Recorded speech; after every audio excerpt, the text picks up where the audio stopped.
Okay, so welcome to Louisiana Chef.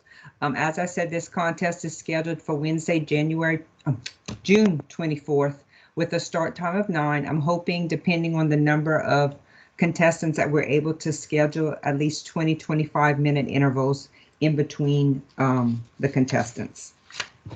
The very first thing, if you haven't yet, please go to the virtual guide and look at the contest rules.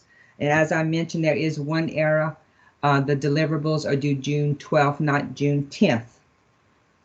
But I would suggest that agents, volunteers, contestants, whoever is working with this, actually just go through this rule packet and highlight what speaks to you. What are some important points? And that's what we're going to do today as we go through the contest. In addition to the contest rules, you also want to be familiar with the educational scorecard, and there's a great explanation of what each category covers. And there's also a note, since this recipe covers, a recipe is required for this presentation, that will be covered under the subject matter scoring component.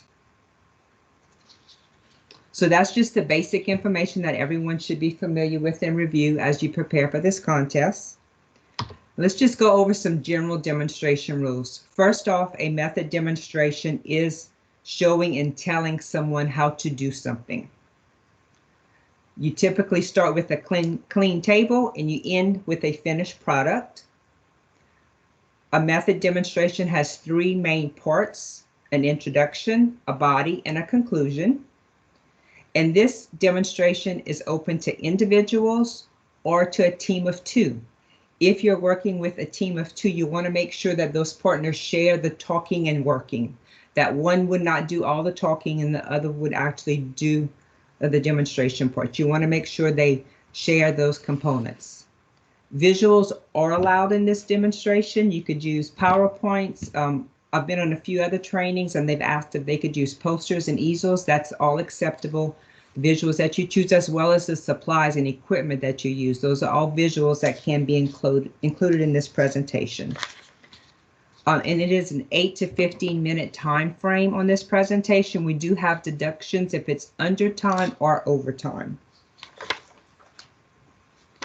I think the other thing that I really want to point out is, considering that this is going to be a virtual experience, I tried to shoot a video demonstration this weekend in my home kitchen and realized it's not set up exactly how it would need to be for a demonstration. So if at this time we're not allowed to have the members come into the office and actually set up tables for them, I think just keep that in mind. If you're working in a home kitchen, try to make the best of a situation that you have there. We'll be understanding of that, but try to start at least with a clean surface to kick off your demonstration. So now let's talk a little bit more about details of this demonstration.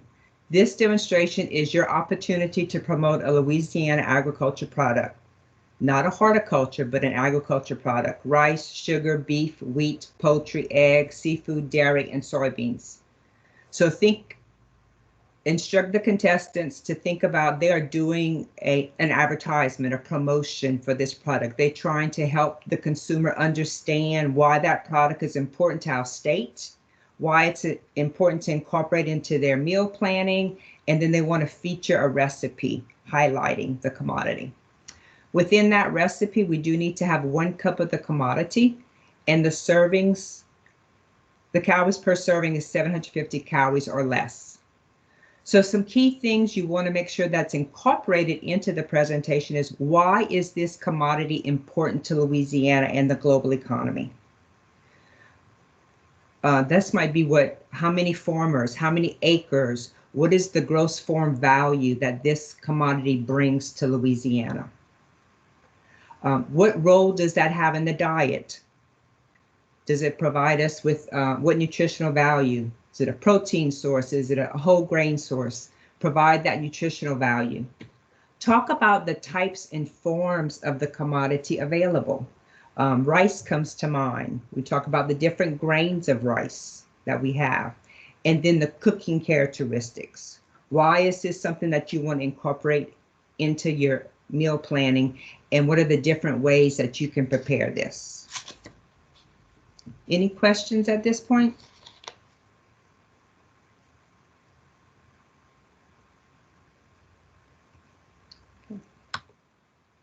Some sources that you might want to pull from.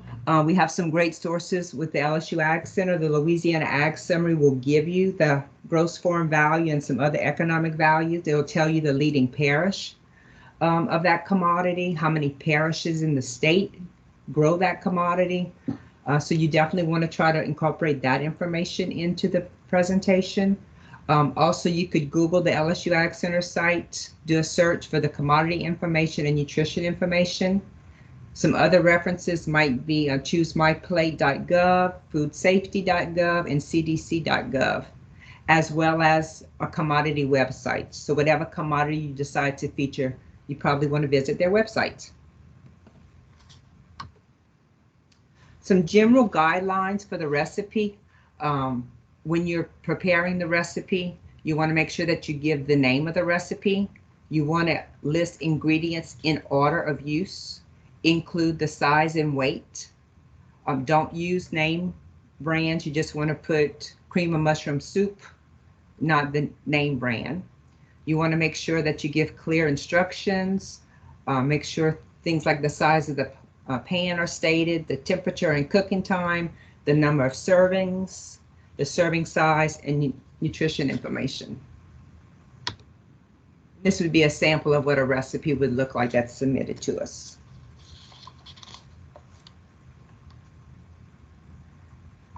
And again, those are due June 12th. Let's just talk a little bit about conducting a food demonstration. And this was adapted from Valerie Vincent. She's the FCS coordinator in Southeast region of the state. I've mentioned before that you want to have a clean surface to start your demonstration. For a food demonstration, you want to consider having a table covering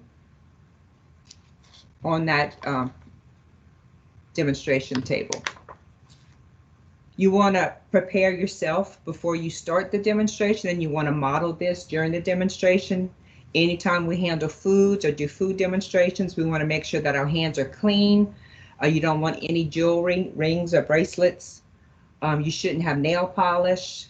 Please try to wear an apron or a lab coat, closed-in shoes. So we do have some theme demonstrations, and they may address with that theme, which is fine. I would just tell you, be very careful. Several years ago, we had a young lady that dressed as a witch, and she had very flowing sleeves, and it became a hazard when it came to serving her food. So if you do use something as a theme decoration, just keep in mind, is it going to distract from the demonstration and the presentation? Make sure that the hair is pulled back, or you have a hair covering. Try to avoid touching your hair or face when you're doing the demonstration. And think about preparing your demonstration in steps and preparing trays or your ingredients and equipment on those trays, so you could shift those trays throughout the presentation as you go through the different steps. So you may want to have a tray that has all your ingredients on it. Then you want to have a tray that may have your cooking equipment. And then you pull the products from those trays to do your demonstration, and you would clear that, and then you would finally have a final product tray. This is what a tray may look like as you set up your equipment. You want to make sure that you place ingredients in clear bowls or clear plastic tasting cups so the audience can see what's in the containers. You want to remove or cover the brand names. And it is allowed that you pre-prep items. So rather than having to chop an onion, you could have the half a cup of onions in your recipe pre-chopped. You do want to make sure that you're using proper skills when it comes to demonstrating things like liquid measuring and dry measuring. You want to make sure you're using a liquid measuring cup and a dry measuring cup. And again, some of those ingredients can be pre-measured. You want to make sure that you're using the right equipment for the job, in the sense of, do you need to have a chef's knife or a paring knife? Those are the type of things you want to make sure. that you work with your contestants on, and that they're familiar with how to use that equipment. The other thing when giving demonstrations, you want to use plastic or wooden spoons or rubber spatulas to avoid any noise that may come across. To help maintain stability when you're doing work, whether it's on the trays or when you're demonstrating, consider putting some type of grip cloth or a damp cloth under the mixing bowls or your equipment. And also remember to tilt the bowls to show the audience what you're doing. I wanted to show there's two safety videos that I'd like to show. They're about 2 minutes, but I think it's a good reminder for us.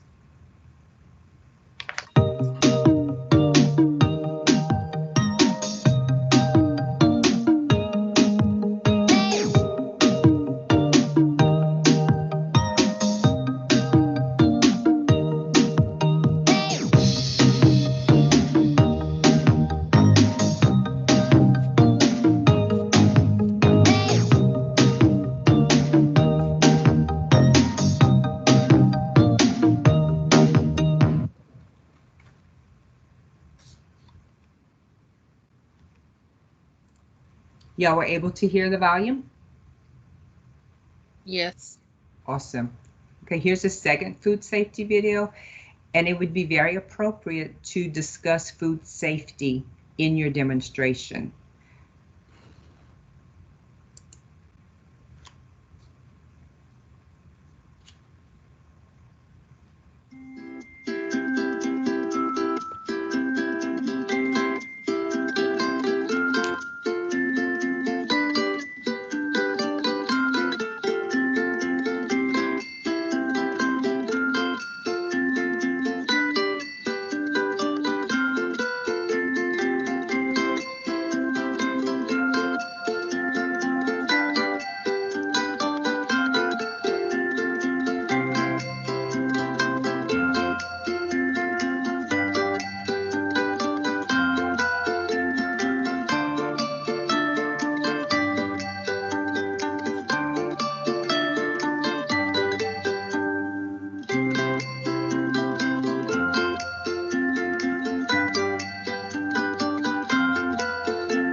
So again, you want to incorporate food safety, not only have the contestants model it, but talk about it within the demonstration. If they're doing a beef demonstration, make sure they talk about what temperature you should cook beef to, and actually have them possibly demonstrate using the meat thermometer.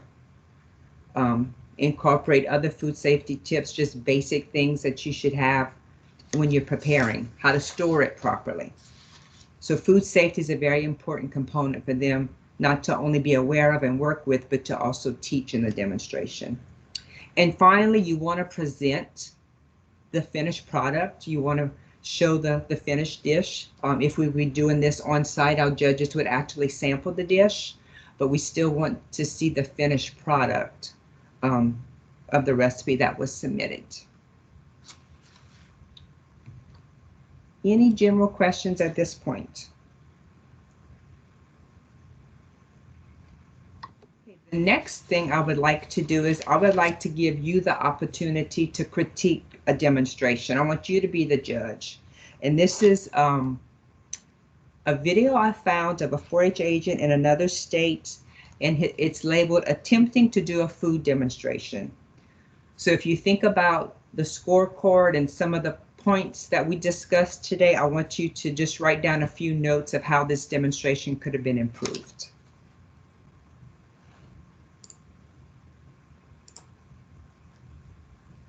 Good afternoon, Nassau County 4-H. This is Ted Karsh, and I am here today to attempt an illustrated talk for county events. Obviously, I'm not eligible, but all of you are, and unfortunately, last Friday we missed our county events because of the coronavirus. So today, I'm going to be sharing with you my illustrated talk on how to prepare New Orleans red beans and rice.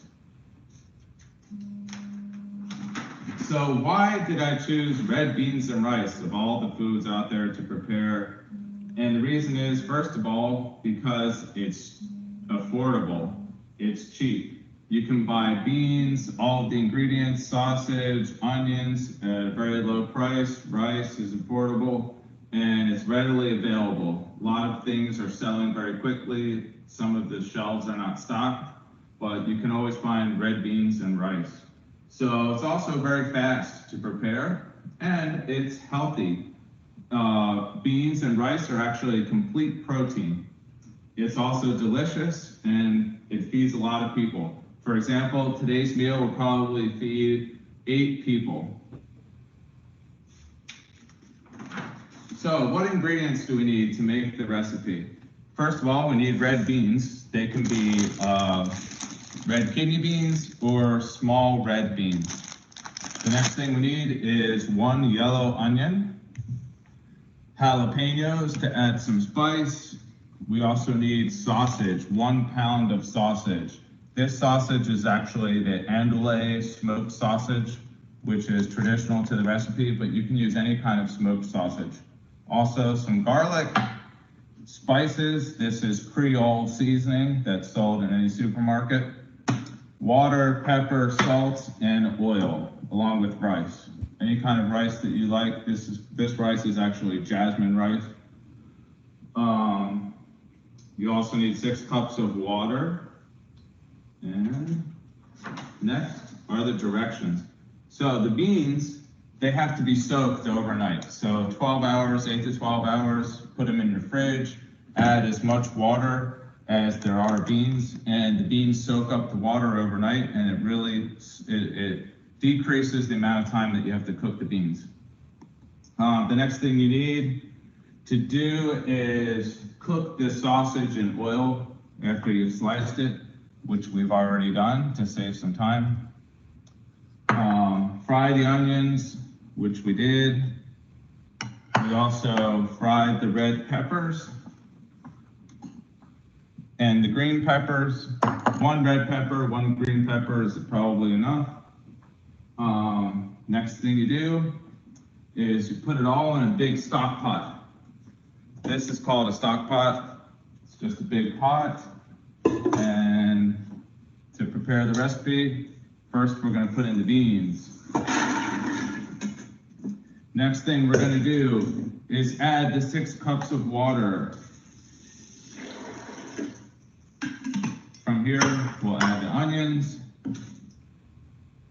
We will add the green and red peppers. We also have some jalapenos chopped up. We're going to add those as well. And with some garlic, about 2 tablespoons of garlic. Add that right in there. And finally, the spices. This is going to be about 4 tablespoons of Cajun spices. I like to make it a little bit hot, so I'll put some Crystal hot sauce. Any kind of hot pepper sauce is going to work just fine. And as you're cooking it, you can always add more as you go. I like to use fresh ground pepper, but any kind of black pepper will work.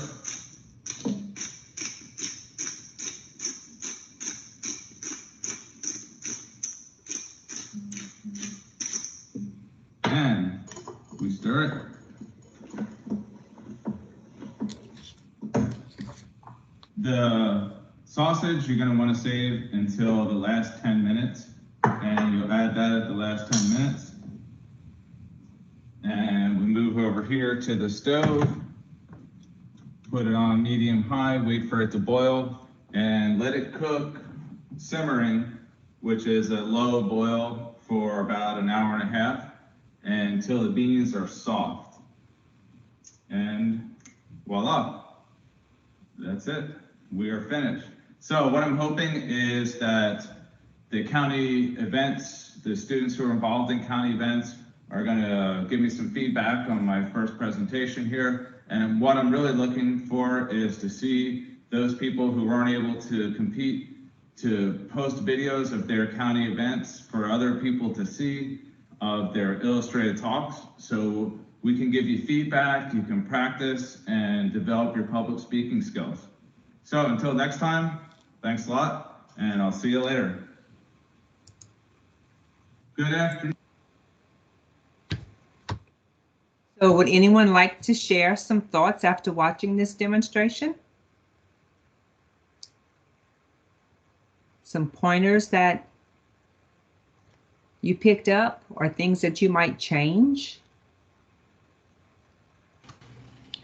This is Kelly. I noticed like he never covered up the name brands. Okay. That was one of the key points we talked about. Make sure that you don't promote a certain brand. So very good. He did wear an apron and a hat. Very good. I'm seeing in the chat he needs measuring cups or spoons. He needs to study Justin Wilson. On delay rather than on I've do. heard several different things that could have been done better. A lot of movement. Didn't have anything on the table. He talked with a spoon and didn't with a tablecloth.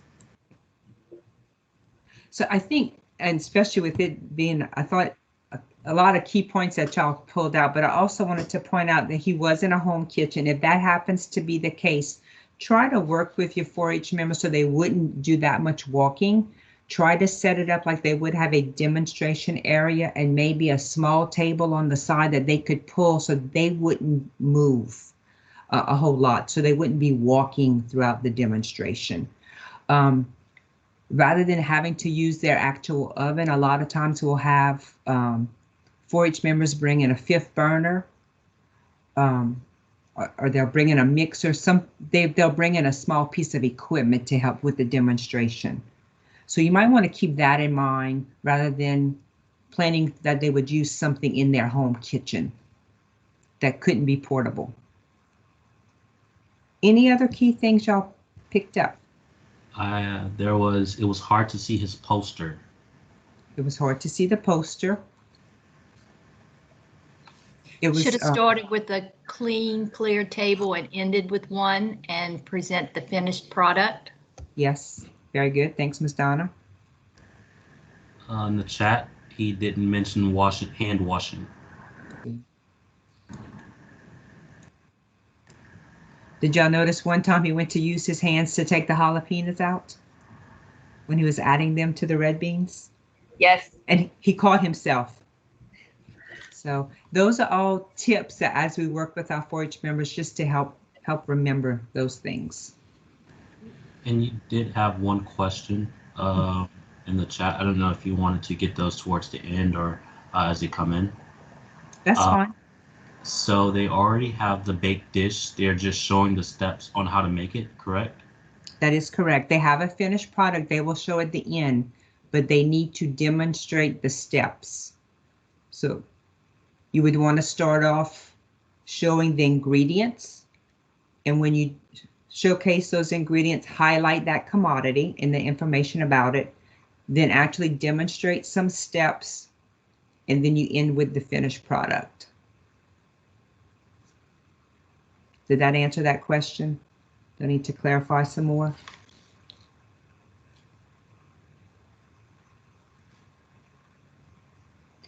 I think another thing that we've gotten some feedback on is a lot of, I guess, dead time when they're doing the demonstration. There's no talking. So think about as they're demonstrating, what are some talking points they can include? So that might be when you throw in a food safety tip, or when you talk about a little tidbit about the commodity. Like if you're doing beef and you give some basic information, maybe you want to say something about other cuts of beef besides ground beef that your family may enjoy. So some kind of way, continue to have some vocals. Don't just have that dead silence while you're demonstrating.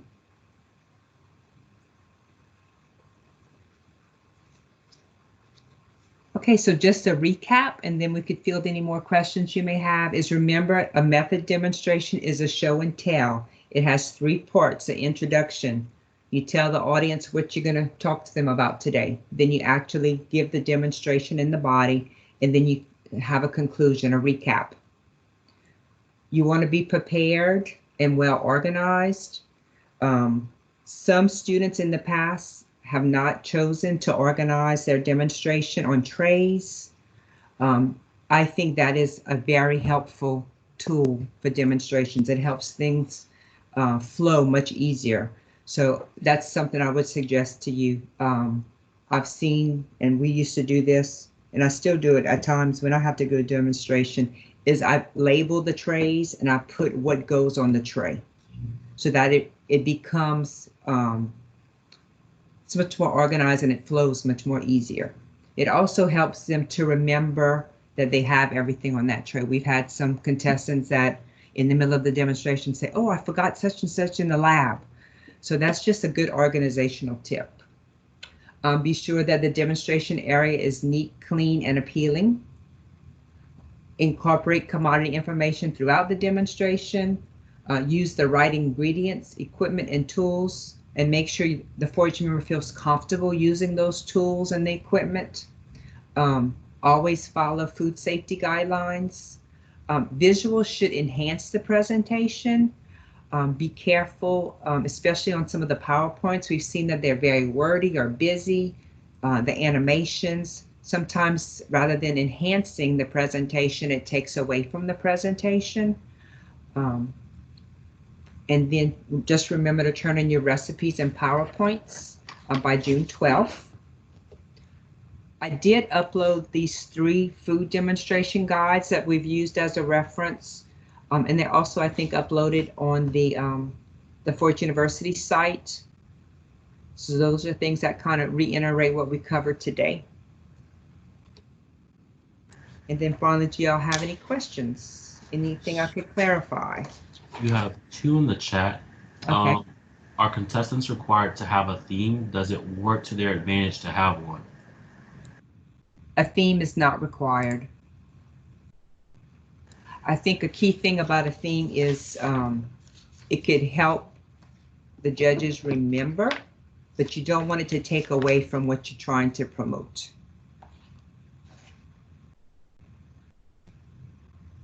Okay, the next, are there any recipes that are better than others to showcase?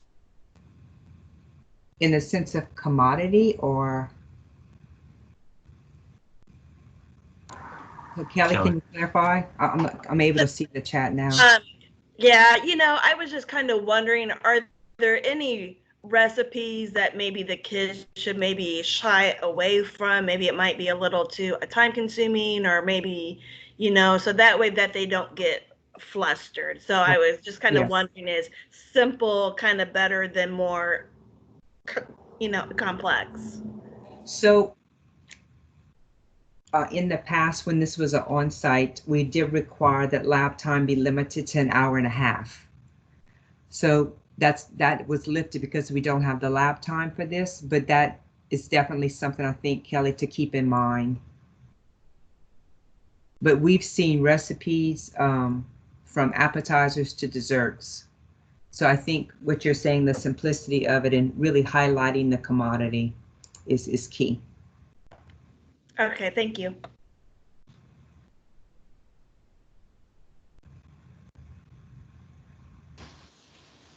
Hey, Lynette, this is Brandy. Hey, Brandy. If we have a demo kitchen, assuming we can have our kids back in the office at this time, in our office, can we use that, or do you prefer the 2 tables as if they were in the food lab? No, I think if you have a demonstration kitchen in your office, that's allowed.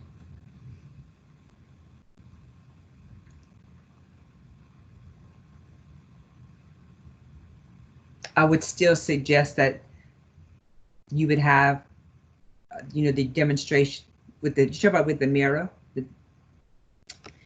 No, I just mean if our office is set up with like a stove and a camera can be set up on the opposite side of that to where it's a clear view. Yes, or do you prefer us to set up like the 2 tables like they would typically have in going from the lab to the demo room and set up as if we were actually more of in the food lab?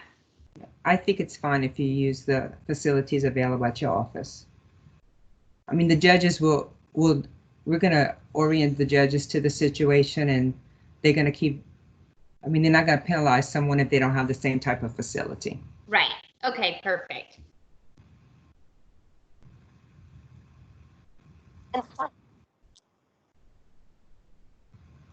Any other questions? If you think of any other questions, please reach out to me by email or cell phone. I'm happy to help. I just think demonstrations are a wonderful learning experience, and what a better way than to promote Louisiana commodities. So we want to make sure this is a great learning opportunity and a positive experience. So please reach out if you have any more questions.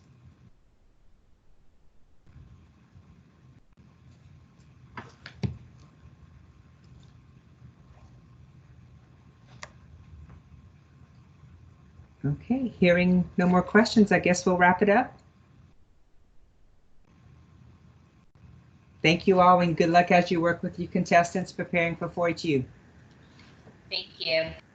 And if you all check the chat box, you'll see a YouTube link of the playlist with all of the trainings where they'll all be uploaded. So that link will be good, throughout the duration of this week's trainings.